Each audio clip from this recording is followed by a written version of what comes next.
All right, well, thank you all for being here this morning. I just wanted to briefly introduce our project. So this is a partnership with what started out as a partnership between the Texas Center for Performing Arts Health and Denton ISD, sponsored by the National Network of Libraries of Medicine. We are working to establish some best practices for addressing health-related fine arts TEKS and music ensembles. We worked with different teachers, about 6 different teachers, to understand how they discuss these concepts in their classroom with different age groups to just ensure that they are exposed to the information appropriately. These collaborative efforts have culminated in us discovering a need for teachers to share their experiences teaching health concepts in the classrooms so that other educators can learn from and adopt these novel teaching techniques and really address the TEKS in their classrooms on their own. We also identified a desire among teachers to learn more about these concepts in general from medical professionals and musician health researchers before addressing them in the classroom. And our goal of the webinar today is to address 2 aspects of the TEKS, musculoskeletal and hearing health, in secondary band ensembles from the perspective of music educators and performing arts health professionals. To frame our discussion, we'll be using the topics setting students up for success, preventative maintenance, and recognizing signs of injury. We'll go first introducing each of our panelists we have today. I'll let Melissa Lewis introduce herself first. Good morning. My name is Melissa Lewis. I am primarily a music educator. I currently work as the director of bands and instrumental music coordinator in Denton ISD. But I also have a background in performing arts medicine research. And so I'm very excited to speak with you guys today. And Travis. Hi, everybody. I'm Travis Harris. I'm the director of bands at McMath Middle School in Denton, Texas. I'm also a professional musician and an endorsed artist for Bach trombones and Dennis Wig mouthpieces. And Dr. Chesky. Yes, hello, and thanks for joining us today. My name is Chris Chesky. I'm a professor of music, a PhD in music education, and the co-director of the Texas Center for Performing Arts Health, and a very proud professor of 3 outstanding former and current students here on this panel. Thank you. And Dr. Survey. I am Dr. Saj Survey. I am the other co-director of the Texas Center for Performing Arts Health. I am an associate professor in the Department of Family Medicine and Osteopathic Manipulative Medicine at Health Science Center in Fort Worth, and have been involved in taking care of performing artists for a little over 10 years, as well as involved with our PhD program and our related field in performing arts health at UNT in Denton. Excellent. Roger? Hi, my name is Roger Hoverson, and I am a flutist finishing my master's at the University of North Texas, studying flute performance. I am also a performance art health related field major, and so I've been collaborating with the other panelists and working with Megan on this project since day one. And I am Megan Taylor. I'm a PhD student at the University of North Texas. I am one of the project managers with Roger on this effort, and I'm just really excited to be here with you all today. The health-related fine arts TEKS were first implemented about 5 years ago in Texas. I'd like to hear from each of you about your relationship to these standards and your perspective about what they mean for the music education discipline at large. And whoever wants to go first is welcome. Well, maybe I'll start because I probably have the longest history in this discussion. And I can trace my appreciation for this ongoing transformation of the music discipline back to the early 2000s when the University of North Texas hosted the Health Promotion of Schools and Music project, which was designed to contemplate the needs and possible paths forward for the music discipline, specifically at the tertiary level, to address all the occupational related health challenges that we as musicians experience throughout life.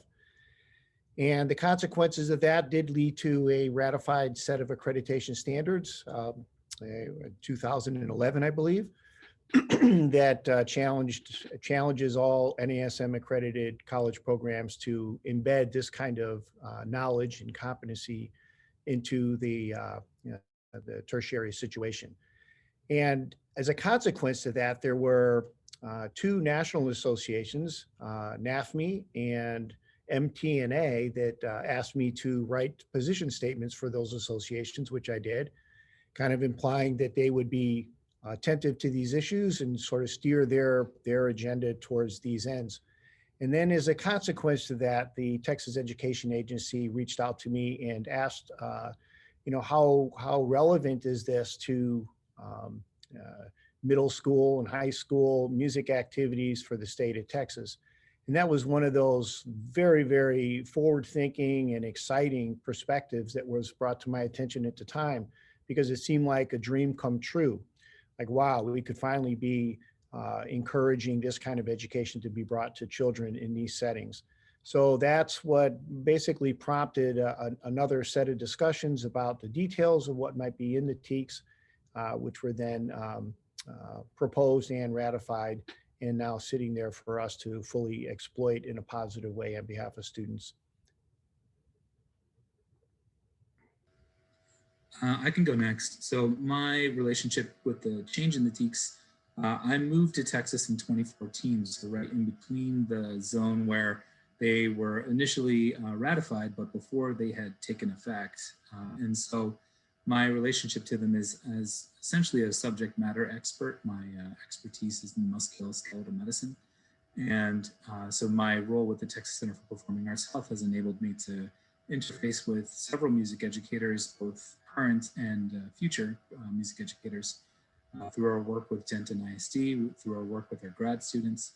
I teach a course through the PhD program on musculoskeletal health in performing arts health, which really wrangles with these questions of body mechanics and how music educators can teach these concepts in a way that is true to the science of body mechanics, and really to disseminate best practices. And more recently, through our work with Denton ISD, I had the opportunity to work with several music educators through the Denton School District to convey best practices in terms of body mechanics and musculoskeletal health.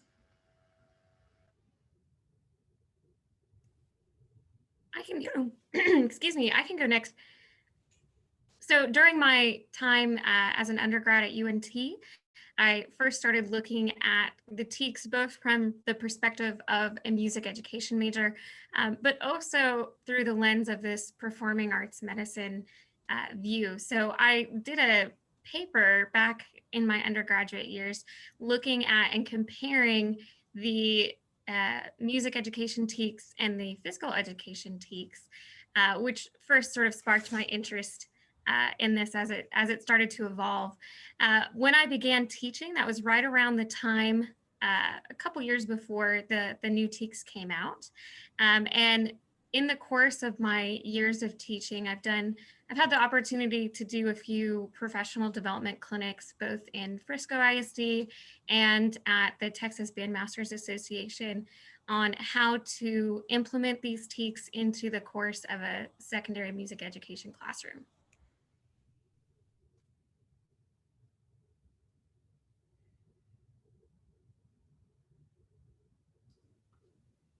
Travis,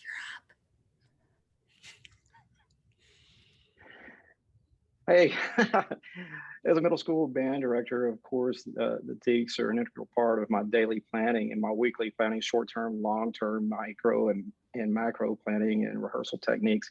Beginning of every rehearsal, we do some sort of physical activity, stretching, whatever, and it varies between age groups. And I'm sure we'll be getting into that more in depth and later in our conversation.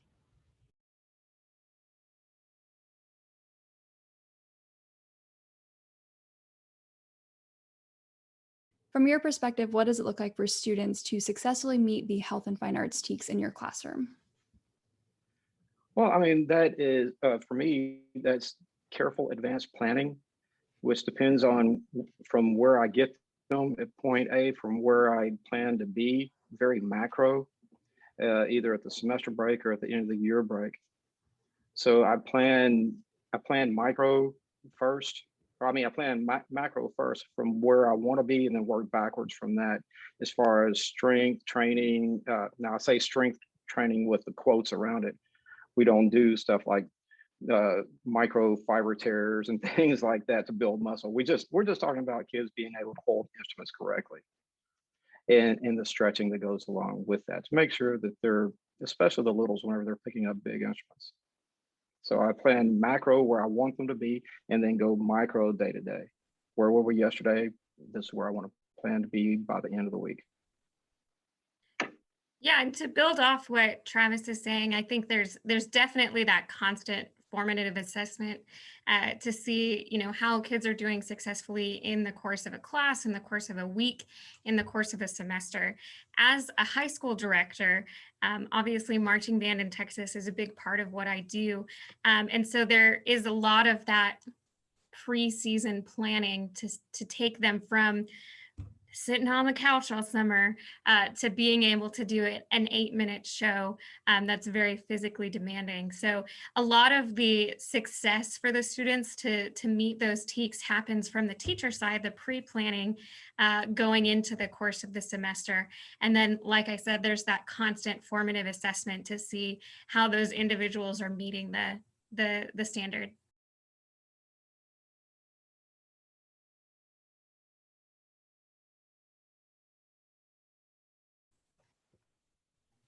In jumping on what Melissa said, yes, the difference in the natural strength, physical ability, and physical coordination from the average, I say the average student in 2020, 2021, from 2010 to 2000 to 1990, it's a lot. And I think it has every bit to do what Melissa said about the couch potato video game, where in the 90s kids were out playing basketball during the summer, and now they have the multimedia. They have other things that they can pay attention to, and adding the pandemic in on top of it, and the inability to do a lot of physical activities.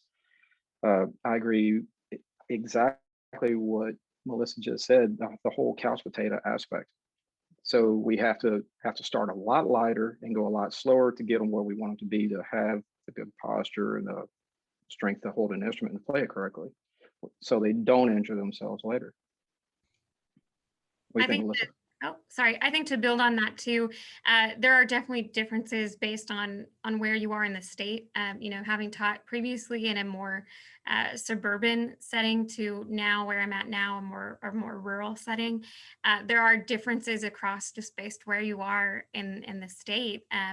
My kids up here in Denison are more physically active. It's a smaller school, so they're in more activities. There's more band students who are also athletes. So it depends where you're at and the kids walking into your classroom. I think one of the other unique challenges with these fine arts and health TEKS, I try to Jedi mind trick the children into learning these things without sitting them down and saying, all right, today we're going to learn about protecting your hearing.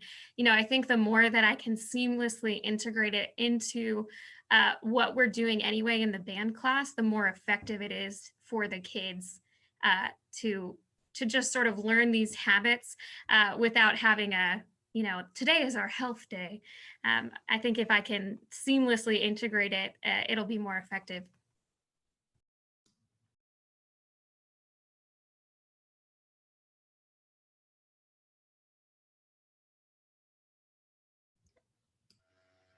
So for me, as a physician, I think my role might be a little bit different just because I'm completely out of the both music and education sphere. And so, my role is really more as a resource to help teachers, and also to serve as a sort of landing spot.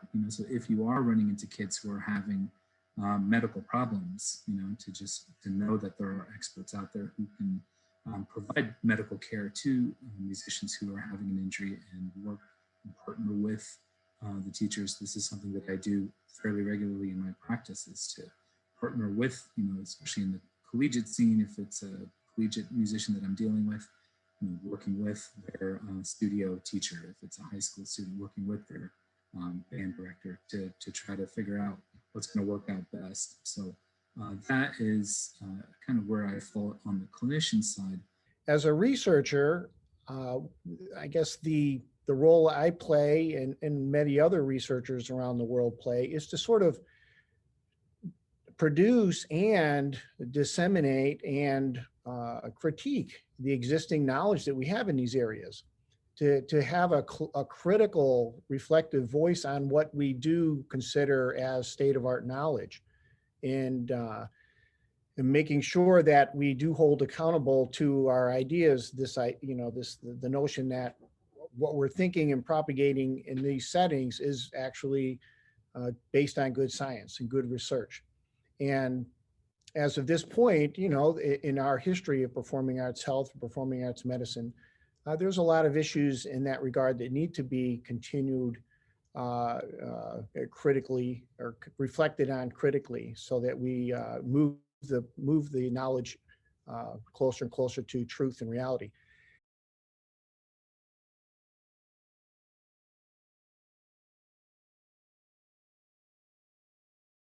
I wanted to ask about setting up students for success in the classroom and what that looks like from day one of picking the instrument.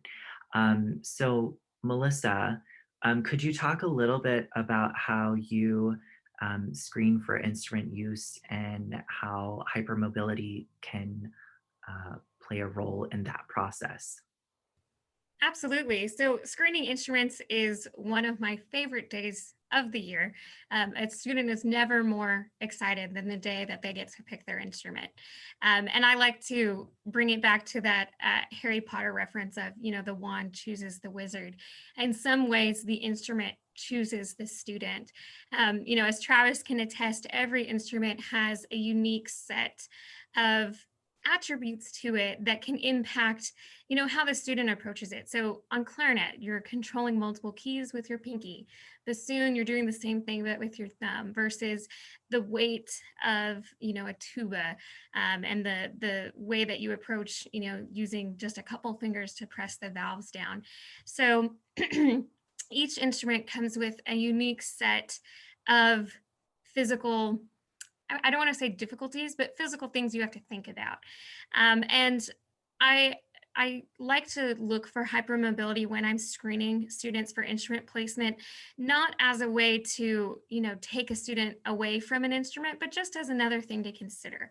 If you are very hypermobile or very double jointed in your pinky, it may be more uncomfortable for that student to have to depress the pinky keys on the bottom of the clarinet. If they're very hypermobile in their thumb, it may be more uncomfortable, for that student to hold a flute for, the hours of practice that they're going to be signing up for. So I ask the students during the screening, first I just ask them if they're double jointed, because when you ask a kid that and they always like to show you all the weird things that they can do with their thumb, and like, oh, I can bend it and touch it here. And so they'll show you if they're double jointed. But then I also ask them to, show me the okay sign and press it down. And if they hyperextend, just like I'm doing right now on all of their different fingers, that's something that I'll make a note of on the screening form and say, yes, they're double jointed or hypermobile in their pinky or their thumb. And then when we get to the final point of the day where they get to select their instrument, I'll tell them, if you're really double jointed, it may be uncomfortable for you to hold this instrument. It's not to say it's impossible, but it's something you want to think about. And we try to guide that conversation for those little kiddos and for the parents when they make that final selection. Just to add off of what Melissa's saying, there's a kind of group of conditions called connective tissue disorders, and it's kind of been changing over the past few years in terms of how we envision these groups of disorders, because it's really not, when you think the term disorder, even the word disorder implies that something is wrong and that it's like a medical problem. It's more of an issue. They're being re-envisioned now in the medical community that these are just normal variations. We're all built a little bit differently in terms of how our connective tissue is put together, and it works, it operates on the spectrum, right? So some people are extremely hypermobile to a point where they have an actual lack of stability in the joints, right? And then you have others who are more on the sort of extremely stiff end of the spectrum, where they have, not a lot of give in their joints. And I would say that, having stiffness in the joints creates its own problems, especially in certain instruments where, having flexibility is kind of a necessary step in order to play that instrument successfully. So, and as Melissa's saying, which is spot on, it's not determinism. It's not to say that, if you have this makeup, then this is the only instrument you can play, or that you can't play these other instruments. It just means that you need to come into the instrument with an awareness of this is what's going on. I have a series of physical tests that I have the kids go through. And first thing I do is I try to have their parents on site. Or if we're doing the Zoom, I want to have parents there with them whenever I go through this criteria screening, because pretty much most sixth graders are about 3.5 feet, 4 feet tall, most. And just as soon as you say all, you're going to have to eat those words, or you can't, you're going to have to eat it. So I stay away from things like that. But if you have the parents on site, you can see kind of an average of where the kid is going as far as his physical growth. So if you have a kid that's 3.5 feet tall, but mom and dad are both over 6 feet, he just hadn't hit his growth spurt yet. He's probably going to be in the upper 5 foot range, which, opens a lot more doors. As far as the oral structure, dental structure, for flute players, of course, just like every other old school band director, I look for the dewdrop, see if it's going to split the aperture, split the airflow. But we both know, you being a flute player, that's not 100% the case. So that is not an automatic saying you can't play the flute. I'm saying, we'll have to look at this and try it. It's a variation. Thank you, Dr. Survey. Dr. Survey also mentioned trombone players with narrow shoulders, and the trombone doesn't actually rest on the shoulder ever. It's always on the side of the neck. Being a trombone player for most of my life, yeah, it's always right here. But at the same time, he is exactly right as far as arm length. What are we going to have to do to accommodate that in the 6th grade? And when he gets to 12th grade and both of his parents are 5'1", 5'2", it could present a problem in later life. Also, whenever you're looking into mouthpiece placement for low brass and high brass instruments, dental structure comes in. I look at parents again. Hi, how's it doing? Big smiles. Oh, okay.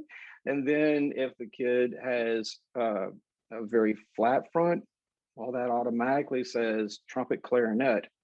If the teeth are level on the bottom, flat front, flat chin, man, that screaming trumpet and clarinet. That doesn't mean it always works. It's just one of those things that we look for. If they have fairly large front teeth like mine and a nice curve to it, a gentle curve, a screaming euphonium, baritone, trombone, tuba, but then again, not always. You don't want to put a kid that comes into the band hall that's 3 feet tall on a tuba. Even with our little half-size tubas, it's challenging for them. And if it's uncomfortable, if they're not strong enough to deal with this big hunk of metal yet, who wants to practice it? Coordination. I have the kids do a series of coordination things, flap like a bird, and I make all the stuff super silly and fun. They're laughing and giggling, and mom and dad thinks it's fun, and we're having a blast. But the entire time, everything that I ask them to do, there's a purpose behind it. I make them flap like a bird on one foot. If they fall down, okay, we got some coordination issues. Now, this could be just early childhood development or not. They could be somebody who's not naturally a pole vaulter or something, or an Olympic athlete. And so the coordination skills of holding all the different keys down for clarinet could be an issue, or moving that trombone slide and holding the left hand still, which is another early childhood development skill. All these things I'll look for as far as dental structure, body size, coordination, and tendencies of where they're at right now, as opposed to especially where they're going to be a year from now. So we set them up for the instruments summer, where are they going to be a year from now is what I think about. So if the kid, if you've taught middle school band very long, you know there's a huge growth spurt in between 6th and 7th grade, and it usually happens in the summer. So I think about a year in advance. So if the kid is almost getting the 6th position, I'll deal with him being sharp until he hits the growth spurt. It's beginner band. Let's make it fun and make a good tone. And then when he hits his growth spurt, we'll really work on the fine elements of intonation. But I could do a full webinar just on instrument selection, as I'm sure Melissa could too. But that's just kind of the basics of where I go with how to fit a student to an instrument.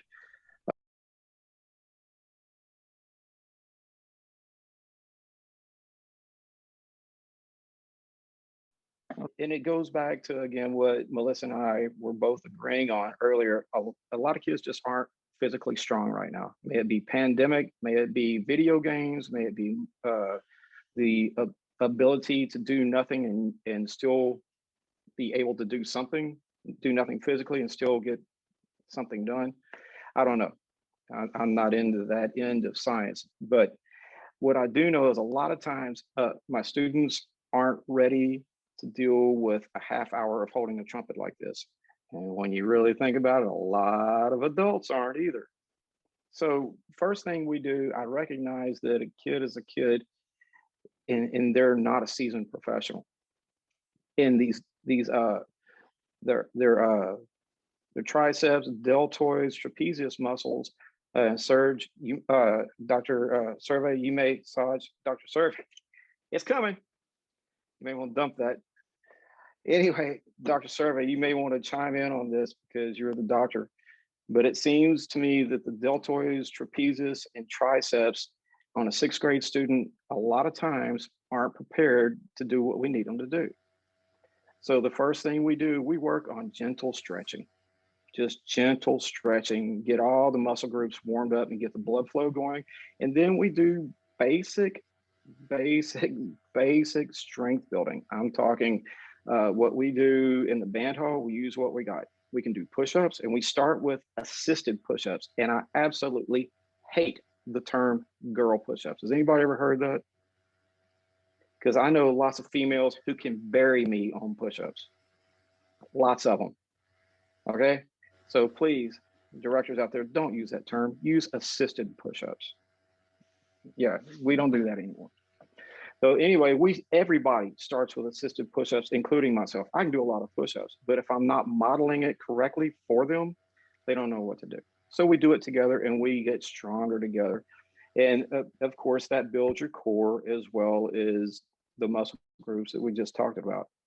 Dr. Survey, did you want to say something? Oh, no, I was just going to agree with what you're saying that, these muscles are really important in developing in this age group, and it just takes time to develop. But as it goes through, it raises this question of, soreness, right, and progress. And if these kids are doing these exercises that they're just not accustomed to doing, you have to fully expect that kids are going to be sore after they use these methods. But, as a director, I think it's really super important to draw that distinction between, soreness, achiness, this is how you build progress, this is how you build endurance, right? Versus, some potential problem developing if it's sharp pain, stabbing pain, shooting pain, burning pain, something that's really acute and problematic. We try to got to make that distinction between pain that leads to problems and pain that leads to progress, right? Those are two different things. And yes, so, you as the directors really need to help the kids make that determination and determine when it's important to stop what they're doing and versus being able to continue. Yeah, I absolutely agree with that. And as a high school director, at the high school level, a lot of my students get their PE credit by being in my marching band. I love what Dr. Survey said about what I call it the difference between good pain and bad pain. And I asked the kids to describe to me if they're like, oh, Miss Lewis, I have to sit out. I'm like, okay, well, what's going on? Just describe what you're feeling. And if they're sore, that is good pain. That's building muscle. But if it's sharp, stabbing, if there's ever any numbness, then it, sends off a bell in my head that, okay, this is something else. So I just wanted to jump in. I'm sure we'll get back to that later, but I love what Dr. Survey said about the difference between good pain of building muscle, of strengthening, versus bad pain of like, oh, you're hurt. So I just wanted to Yeah, jump in. cool.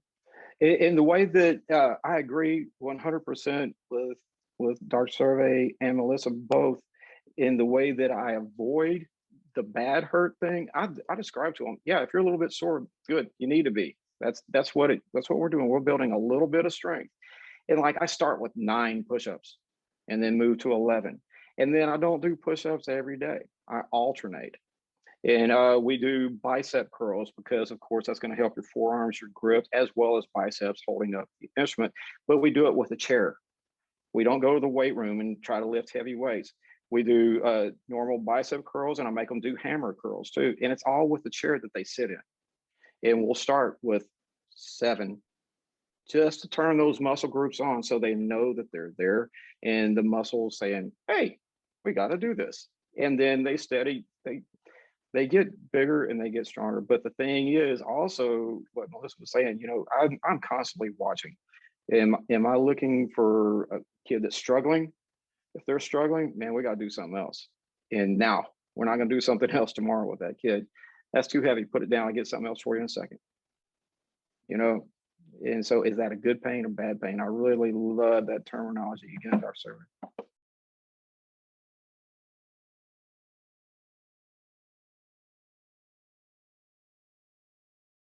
Yeah, absolutely. This is a huge part of the summer band process is building strength and endurance specifically for the muscle groups that you use when holding an instrument and moving around a field while marching. So I start from I assume they've done nothing all summer, which is most often a safe assumption. So we always start with dynamic stretching. I want them to be moving to get the blood flowing. I don't want to start with static stretching. So we start Excuse with. me, would you mind explaining the difference between dynamic and static stretching in case someone doesn't know? Sure. So static stretching is like what you think of when you think of stretching, reach down and touch your toes, I don't know. I can't really demonstrate in a chair, but reach down, touch your toes, grab your Pulling ankle. muscles. Yeah, holding Yeah, muscles pulling on muscles. in a static position. Dynamic stretching is moving through movement to like warm up your muscles. So things like high knees or butt kicks, or I love alternating toe touches where they reach out one hand and touch the alternate toe, kind of stretch out the hamstrings, big arm circles. I'm sorry, that's also called, I'm sorry, I'm just helping a little bit. That's also called ballistic stretch, which is a moving stretch. Yeah, exactly. That's a better way of putting it. A moving stretch. Absolutely. And, Dr. Survey or Dr. Chesky can jump in, but I think that the more recent sports medicine research is showing that those moving stretches are more effective at the beginning of a workout. And that is what a summer band rehearsal is a workout. So we start with dynamic stretches. Then we go into some physical training, focusing specifically on the muscle groups that we're using, core muscles, not only on the front of the body, but also on the back. The arms, triceps and biceps, quads and calves. I try to balance the muscle groups that we're using. Obviously, the calves are a huge deal in marching band, holding up your body weight, but the quads have to be just as strong to hold up your weight. So we do a lot of exercises that use the body weight of the student.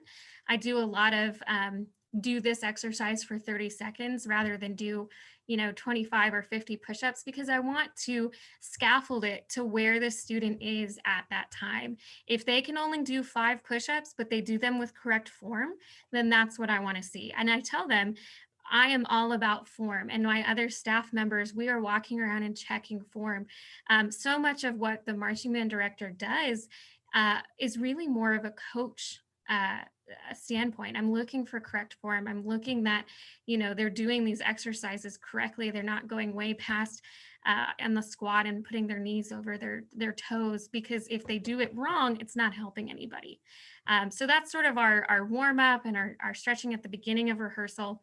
And then I always end rehearsal with a static stretch or a cool down.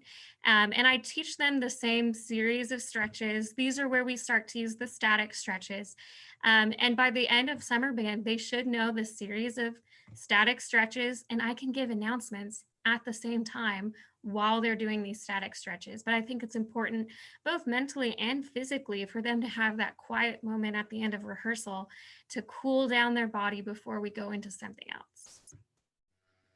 I'll just jump in and just say that what Melissa is describing is exactly in line with sports science and where we're at with this right now. That dynamic stretching is the terminology we want to use: stretching through movement.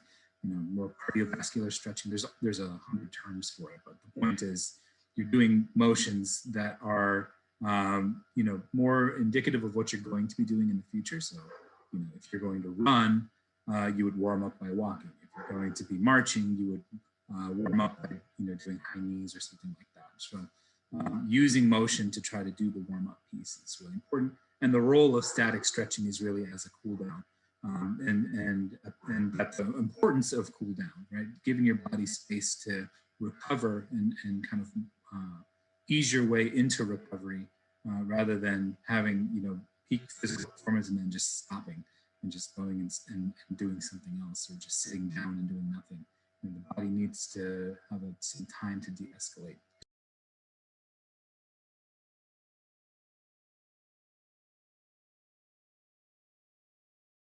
Kind of curious, how does that manifest in some kind of assessment strategy? So you as a teacher, or those teachers who are going to try this kind of stuff, get to a point where they feel comfortable they are actually meeting those objectives specifically.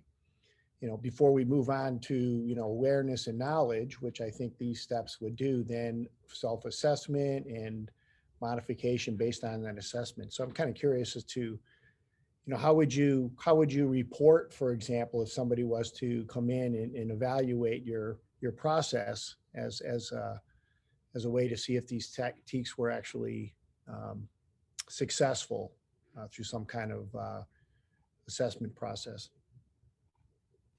Yeah, I think that's a really good question. And, so much of what we do in band is more formative assessment rather than, summative assessment, rather than, it's one of those things that can be hard to measure, which is why we're constantly doing formative assessment in the course of the band class. Are we holding our instrument with better posture than we were 2 weeks ago? Are we more fluid going through the stretches than we were at the beginning of summer band? Can you run for a minute rather than 30 seconds at the beginning of summer band? So I think that it's through the knowledge of your kids, the knowledge of where they started, and the increase over time. When we start the first day of summer band, we spend less than 5 minutes on PT and physical training, because that's where they're at. But by the end of summer band and by the end of marching season, the expectation is that they're able to get through their 8-minute show and feel good at the end. So that progress over time is how I think you would measure that outcome in your kids. Yeah, at the middle school level, it's very simple to see, can they hold them and sit up straight the first day? Probably not. But by the end of the year, we've got, yeah, no, yeah, you teach middle school as well. You're pulling double duty. So it's a really, really easy process to see. And another good thing, a lot of times whenever we get our critique sheets back from whatever Sandy Lake Fun Fest or UIL competition or invitational competitions, great looking band, everybody posture is appropriate. That's a good written thing.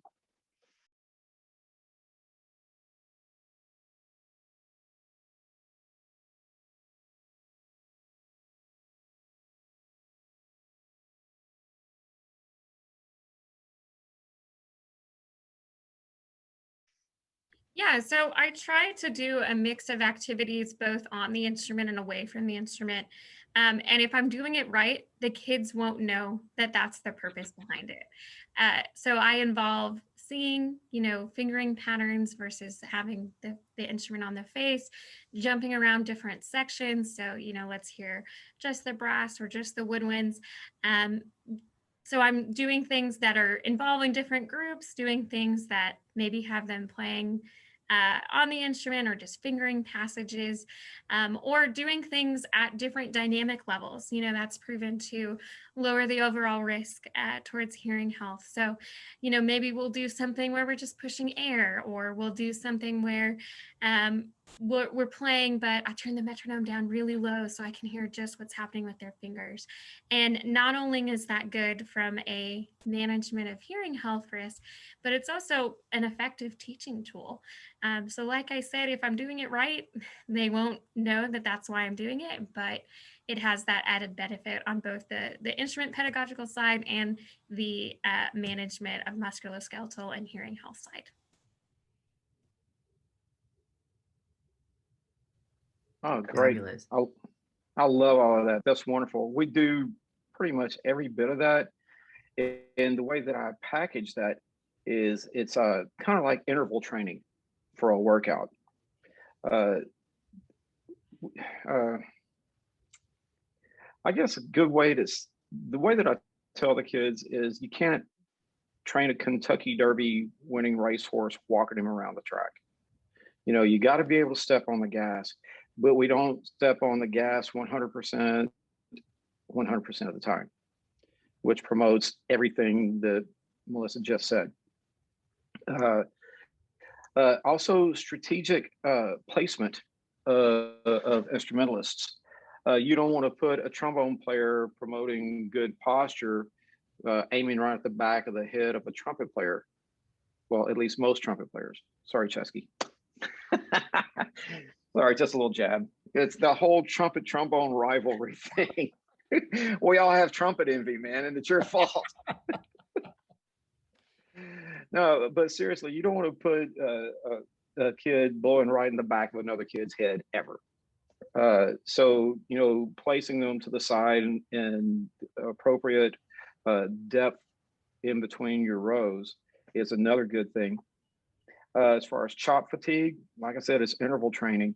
Exactly what Melissa said. Chops on. Okay, now I'm going to work with these guys for a second. All right, if everybody's had the appropriate amount of time to get the blood flowing, we're back in. Also, little light massages. The flutter, bringing out the hands, that sort of thing. Stand up. I have my kids, like at the very beginning of your beginners, nobody sits for the first 6 weeks. Only people that get a chair are the ones that have to. And that's usually euphonium and tuba players. Even I make my little French horn players hold it. Even though it's incorrect and close, we're still building muscles, which promotes better musculoskeletal health in the future in chop placement. But it's just that's bare minimums of what I really do, but it kind of gives you a ballpark. Good.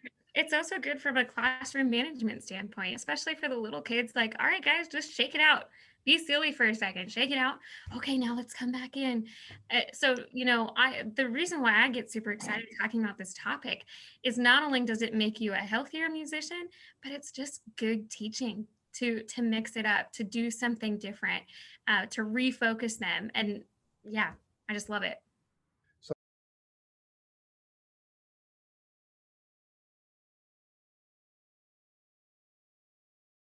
So if somebody's going into an environment where there's loud sounds, they understand that changes in dynamics and changes in exposure in time will influence the amount of risk. So even if they're at a concert and they remove themselves for a 15, 20-minute break, they're lowering their overall exposure.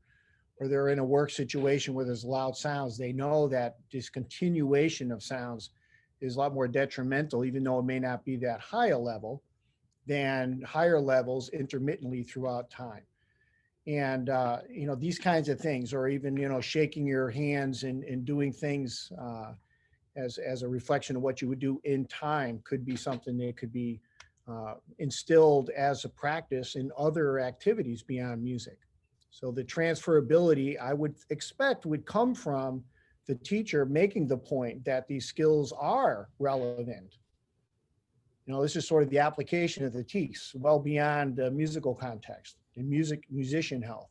There's a bigger, broader message that you as educators, we all as educators would like to encourage, so that regardless of whether a kid continues as a musician or not, they bring this knowledge to them or with them to whatever environment or occupation they pursue. This is kind of a left field comparison, but speaking as now a medical educator, so I'm somebody who teaches medical students how to become better doctors, right? And in our medical education, when we're talking with teaching doctors about how to communicate with patients, just to speak to what Chris is saying, one of the strategies that we try to instill in our students is the idea of making it explicit, right? So there's a lot of things that we do because we're doing it, we're doing it for reasons that are the obvious reasons, but then there's other things there's other reasons why we're doing these things. So for somebody, so if somebody's coming in and they're really upset, you come in and you say, hey, I'm really, it looks like you're really upset, everything okay with you, that kind of thing. That's one way to approach it in a medical context, right? To say, it looks like, I'm looking out for this person's well-being, right? But what we try to teach our students instead to say, look, are you feeling okay? Sometimes, to say like, I'm concerned about your mental health or something like that, just to like explicitly say that I'm doing these things because I'm concerned about this specific aspect of your overall well-being, not just a general concern. I'm concerned specifically about your mental health, right? So to kind of be explicit about what you're doing and how that's impacting the patient. I feel like that in some ways kind of ties into to what Chris is saying, that, when you're practicing, being loud, being soft, all these things, which are helpful for a whole number of reasons, right? To try to be explicit about those reasons, right? All of the reasons, so that the kids get the message. We're not just doing this because it's fun. We're doing this because it's going to protect my hearing health in the long run. We're doing it because it's going to help me recover in the span of this rehearsal, recover my chops so that I can play longer. And so, people don't take away that message unless you say it explicitly. Is what we try to instill in our medical education. So just an aside. Absolutely. And going off of that, Melissa, could you talk about how you rehearse dynamic contrast in the rehearsal space, so that, explicitly stated or indirectly stated, these kids are aware of how that can impact their hearing health? Yeah, and I agree with what both Dr. Chesky and Travis were saying earlier about you have to be able to play loud with a good sound to then dial it back in, because I think most musicians would agree that it is harder, it is more challenging to play a beautiful pianissimo in some ways than it is to play a double F or a triple F in a marching band context. So I like to do different things, like specifically in marching band, we'll do some reps where we're just pushing air, or we'll do some reps where, we have just the brass playing or just the woodwinds, or, this time we're going to listen for this specific group, or here's drum line only, for a timing, to really zone in on timing before we add the winds back. So there's different pedagogical things that are coming in from a music education standpoint. This rep, we're building ensemble listening skills. This rep, we are listening back for timing, but then we're also layering in that additional performing arts health concept of taking time away. So I think there's that benefit on both sides, both the pedagogical side from a music education standpoint and from the performing arts health standpoint. Exactly. And Travis, could you talk about how you address playing loud or playing soft in your middle school context as well? Yes, sir. I'd be happy to. Uh, Again, I teach my beginners how to push air, and I really don't approach it as loud with the littles. We don't even talk about loud. I talk about pushing more air through the horn. Uh, and now I add the two words through the horn, three words, because a lot of directors say more air, more air. When I'm a little kid, I'll say, "What do you mean more air?" I don't know what that means. But if I add those three words, push air through the horn, it makes a whole lot more conceptual difference to, I guess, anybody. And so if I go up to them while they're playing, I say, "Man, I can't feel your breath on the outside of that horn," rather than relating it to loud. All of a sudden we get the bigger tone, the overtones are now present in the instrument. And if I just give them the ambiguous more air, which doesn't mean anything, we're dealt with the same issues. And then whenever we get to that point after that, I explain the difference between loud and gross. And it works with elementary kids and probably with high school guys too, especially the trombone section. Well, we love There's a difference. Yeah, there's a big difference between loud and gross. We love loud. Loud is a wonderful tool. We love soft, but we don't like gross in any way. We don't like little wimpy, puny sounds, and we don't like something that just sounds bad. And there's a difference. And we demonstrate the difference between those two. And like we were saying a few minutes ago, Dr. Chesky and I both, we come from that Jake Jacoby school. You can't train a Kentucky Derby winner by walking them around the track. You got to step on the gas to learn. And Melissa was saying this too, to learn how to properly control the airflow at a softer dynamic level. But you don't do it all the time.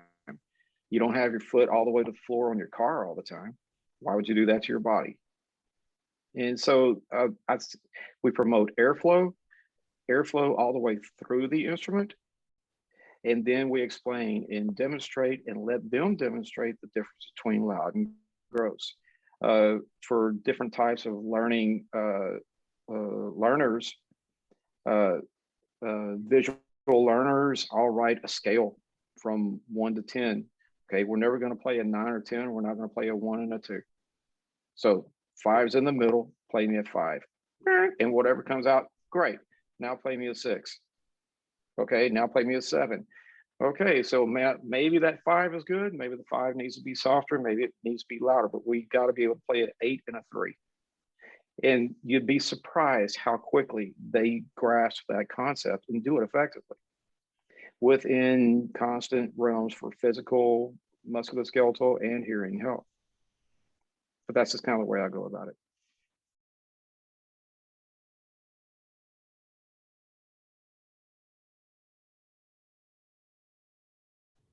I think the prevalence for this is definitely increased with the use of inner ear headphones. All my kids have AirPods, and they are like a permanent part of their head, and they're just in all the time. And we have to have this talk at the beginning of the year of, if I can hear your music, it's probably too loud. And having that talk about, the hair cells in the ear, and that when it's gone, it's gone. And I use myself as an example. I will tell the kids, like, have you noticed that when we play something high, I have to turn this way? Yeah, it's because I used to stand right next to the speaker at the concerts, and I have some hearing loss, and I know that. And we'll have that conversation very early on in the year. Typically for us, just because I teach marching band, before the first pep rally, because those tend to be quite loud. And so we'll have that conversation about how it applies to protecting your hearing health through the course of their year. I also include in their band fee, I set aside some money to buy just cheap foam earplugs, because children lose things. We found that out the hard way with the very expensive bell covers we bought this year, that was a complete waste of money because they lose them almost instantaneously. So we do just the cheap foam earplugs, and I hand them out before every pep rally. They are a required part for the drum line. And that conversation happens at the beginning of the year, so that expectation is set. Oh, wow. Yeah, I'm using AirPods right now, and my son, who's a junior in high school, I drive an F-250, and if we're going somewhere with his mom's in the front seat and he's in the back seat, and I hear, I just turn around and say, "Dude, Chesky would be tripping out right now." You know what I'm saying? "Sorry, Dad," and turns it down, because we did this whole hearing thing, and I never really thought about it until I was part of that research team with you guys. We're talking about the hearing health. You don't have to have it blowing your head off to get quality sound. You can hear bottom and thump, but it doesn't have to be wide open. And whenever we turned this on and put my ear pods in, I immediately saw Chris, and I turned it down about halfway. I hear everybody great. You know, I hear everybody great. And coming from the life of a professional musician on tour, and I still play quite regularly. Well, before COVID, I did. I use that experience and expertise in my band hall, and I just model the behavior for the kids rather than preach at them, because you know how it is. You remember what it was like when you were young. "Oh, he's old." Well, you don't know all the people that I've played with too.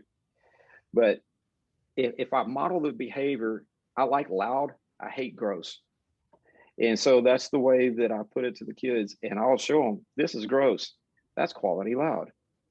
Isn't that cool the way it works? You can hear everything, and it's still got bottom and thump to it. "Oh, we hate gross." Yay, junior high.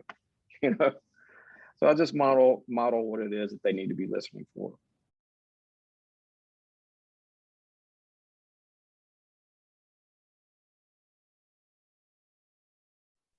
Mhm. Yeah, that's a very good question. Obviously, the difference between sit down band and marching band is vast. You're going from a downward horn angle for most brass players to 10 degrees above parallel. You can sometimes see additional forces being applied to the mouthpiece because they're trying to keep it on their face while they're moving around. You even see sometimes the change in the flute angle. And so I teach marching band posture in a little bit different way to try to minimize some of those changes. So for flutes, and this is a little controversial, but I don't like the flute to be parallel to the front sideline in marching band. I want their shoulders to be as close to the same as sit down band as possible. And that means that they're pushing the right hand forward and the flute is slightly angled forward. And that's just how I teach my marching band posture from day one. You know, when we go to the horn to box and we're having that highest horn angle at the loud moments of the show, we not only move our chin up, but we also move our full upper body carriage, our arms and our triceps, so that they're angled above parallel. So we're not just throwing the neck back and changing the angle of the horn. We're moving the entire upper half of the body to try to keep most things the same. And that's just sort of how I approach it. But yeah, that's basically my approach, is to try to keep most of the horn carriage the same and most of the horn carriage as good as possible going into those extremes of the marching band technique. Even how I approach teaching slides, which is where your upper body is towards the audience and your lower body is marching in different directions. I don't start by teaching a full 90-degree slide because the students don't have the flexibility or the strength yet to hold that position for a long period of time. So we start with, a 50-degree slide or 40, or just a few seconds in that extreme position before we then come back out of it. And that approach helps us build that flexibility and strength over the course of the entire summer band, going into the show where they have to hold that posture for extended periods of time.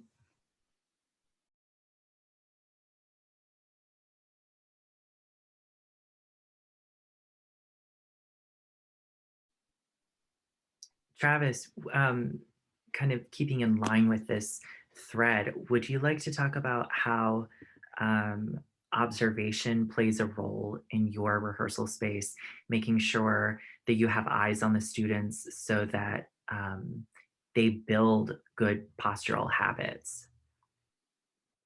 Yeah, thanks. Uh, in the very beginning of whichever chunk of the year we're in, whenever we're just super micro, I'm really kind of in front of the band. Now, a lot of times directors will probably, if there's directors listening to this out there, well, where else would you be? The better the students get and the more prepared they get, the less time I spend on the podium until we're down to the very end push before a competition or performance or whatever. At the very beginning, when we're hardcore into the teaching aspect, I'm kind of glued to the podium so I can make sure that the math aspect of the music is done. After I've gotten the basic concepts down and all the math is pretty much there, I'm off the podium 100% of the time. I make sure that my students are spread out and the rows are spread back to front sufficiently for me to roam. And the kids already know if I look to the back of the band and I do this, that means I'm going in between you and you, and I'm headed that way. And it's such a regular occurrence. And I have a relationship with my band. It's our culture. And I get mad at I get mad at my students for not speaking their mind. I hate teacher answers. I don't want them to tell me things that they think I want to hear. I want them to know what's on their mind. So we have a relationship from day one. So if I'm charging through the band to get somebody, there's no fear in any eyes. Okay, Harris is on his way. He's coming to help me with something. So that being said, I'm constantly moving around. So if I point, I'm going this way, it's business as usual. So I'm constantly on top and eyes on everybody doing everything. So if I look at a kid, that means sit up straight.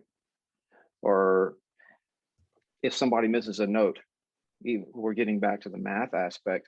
It all comes down to relationships. My kids aren't afraid to raise their hand and say, it was me. And if we're in the context of playing a piece and I looked over at the trumpets, of course, all the eyes are on me. I see the head come up and my second chair trumpet player, it was me, and they keep on playing. And I just look at them. If they give me like, I don't know what's going on, we stop and we fix it. Or they'll give me a thumbs up in the middle of it, which means I got it. I played a B flat instead of a B natural. And I got it. We're good. No need to stop. And we don't even discuss it. When I do stop, I'll just look at them. We're good. Okay, cool. Let's move on. So I think it's important to have the relationship with the kids of the honesty and the trust. I trust them to do their job. They trust me to do mine. We do our job together. So while I'm out, they're relaxed doing what they normally do. So I'm free to correct or to compliment. So that's a long way of saying I'm off the podium an awful lot with eyes on each student, checking face, hand position, posture, make sure they're not doing something to hurt themselves. And I just want to jump in on that because not only is that good, again, from a health standpoint, it's also just good teaching to be off the podium and roaming. And I think that is something that I just want to emphasize to all the teachers who are watching this. We're not saying you need to change the way you approach teaching band. Like teaching in a healthy manner is also just good teaching. It's just good band directing. And one thing that I look at too during a marching season or a concert season when I'm watching my band is, do I ever see anything that indicates that the kid is in pain? Do I see them shaking out their hand? Do I see them, ending rehearsal with that deep red ring around their lips, which indicates that they've probably been pressing a little bit too hard? That relationship with those individual students also means that I go up to them after rehearsal and say, hey, what's up with your finger? Why are you doing this? Why do you have an ace bandage on your knee? What's going on? Describe to me what's going on. And it goes back to that conversation about good pain and bad pain. I have them then describe what's going, oh, well, my hand hurts. Okay, well, what kind of hurt? Is it like constant? Is it stabbing? Oh yeah, well, it goes numb every time I do this. Oh, okay, well, let's dig into that a little bit more. So it's being aware not only of the hand carriage, or excuse me, the instrument carriage or the posture, but also being on the lookout for things that indicate that there might be something wrong. I think at the high school level, being a marching band director, I have to wear that coach's hat. a lot of the time and look for any indicators of injury or pain in my students, because we are asking them to do something that's so physical. And again, it's the relationship and the culture that breeds the honesty. Okay, what's wrong with your hand? Well, my brother and I were wrestling yesterday. Oh, okay. Nice. Well, Who won? who won? Right. Yeah, who won? Or it's my right hand started to go numb from something. If you have the relationship and the honesty and the trust, then you get the right answers, and then you know what to do. Right. And there's my son looking at me. This is also sort of an aside. Like when a kid sits out in marching band, I have to try very, very directly and very conspicuously so not to make a big deal out of it, not to say like, you need to get back in rehearsal, which is kind of that old school mentality of, oh, well, they're just sitting out because they're lazy and they don't want to get better. No, like let's give them the benefit of the doubt.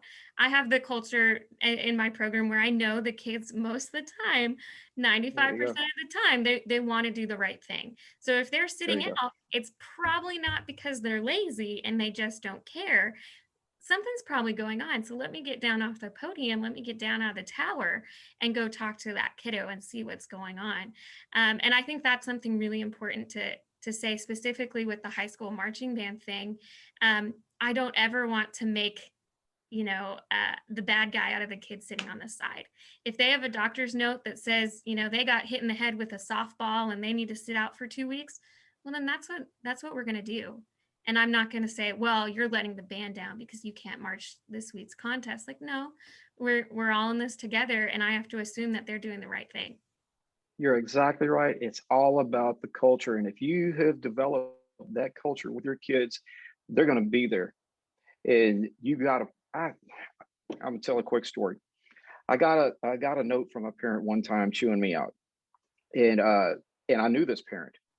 And because his son had a broken arm and his son was stacking chairs at the end of class, he broke something on his right hand, had a cast on his hand. He had a cast on his hand, was stacking chairs. And he said, what do you mean letting him stack chairs or asking him to stack chairs at the end of class? I called him on the phone. I said, Mr. So-and-so, yeah, this is Harris. And first thing he started crawfishing on the thing, Harris, man, I came off wrong. I'm sorry. I said, well, first of all, this is your fault. He said, why is that? I said, because your kid is tough. And every time I told him to not lift the chairs, he just kept on doing it. He said, well, that's just band, isn't it? And I said, well, I guess, I don't know. But if you have the culture, you don't have to worry about the kids laying out just because they're quote unquote lazy. You got the culture in, they're going to do what they want to do, which is be there and do the job. So I agree with you 100%.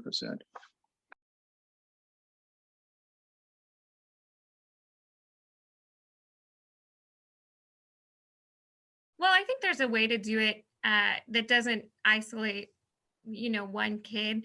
Say I see, someone holding their instrument with a really broken wrist posture in marching band.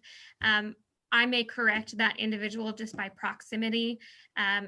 Sometimes, we'll be in the marching band block, let's say, and I see a first trumpet player who's really breaking that wrist and resting their palm on the valve casing. I'll walk over to that kid and be nearby them when I then say a full reminder to the full band of, all right, guys, make sure that you're, keeping that wrist straight. And we have one straight line from the top of the knuckle all the way to the elbow. And as I say it, I'll make eye contact with the kid that was doing it wrong. So not only am I applying it to the full band and making sure everyone's getting that correction and that information, but just by proximity, that kid knows that I was talking about him.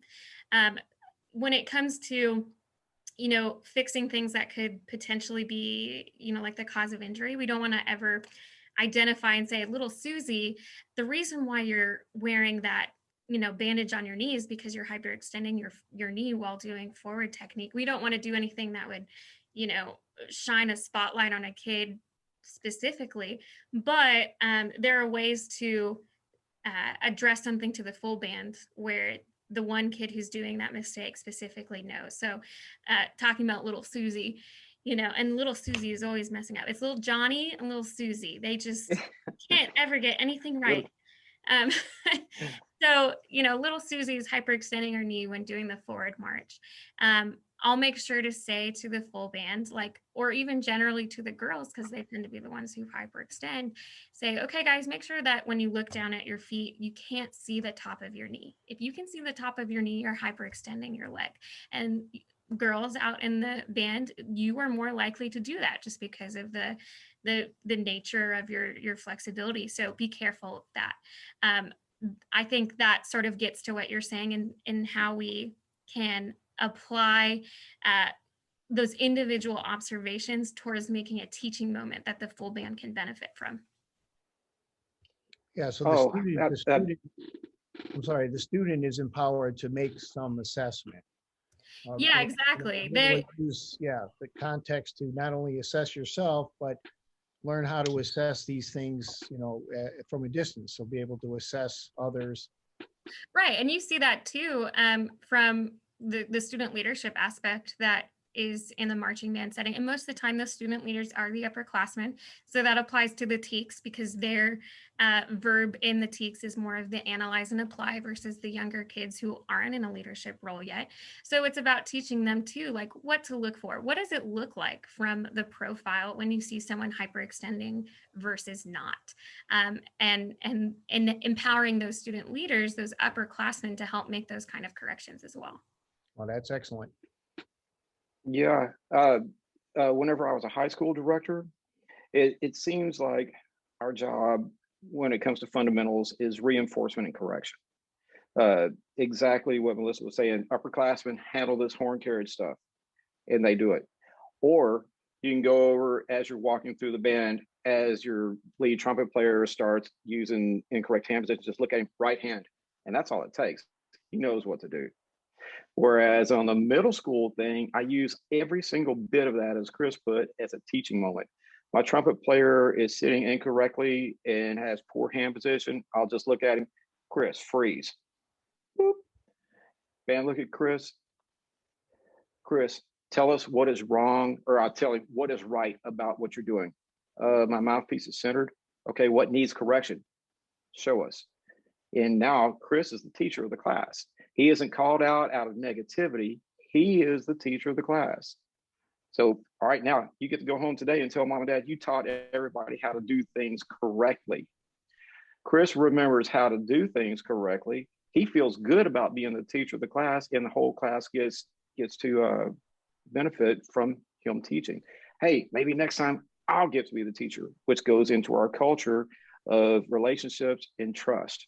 He knows that I'm not going to call him out and beat him up and make him feel terrible. He gets the opportunity for a positive experience in band, teach the class, he learns something, so does everybody else. And again, this is all just good teaching. Like, yes, it teaches the music health TEKS. We're applying that lens of looking out for things that could cause musculoskeletal injury, but it's also just creating a good band culture and straight up good teaching, which is the point I think I mainly want to drive home with this webinar. Is we're not asking teachers to put on, this doctor's hat to or change what they're doing to meet these TEKS. This is just good teaching.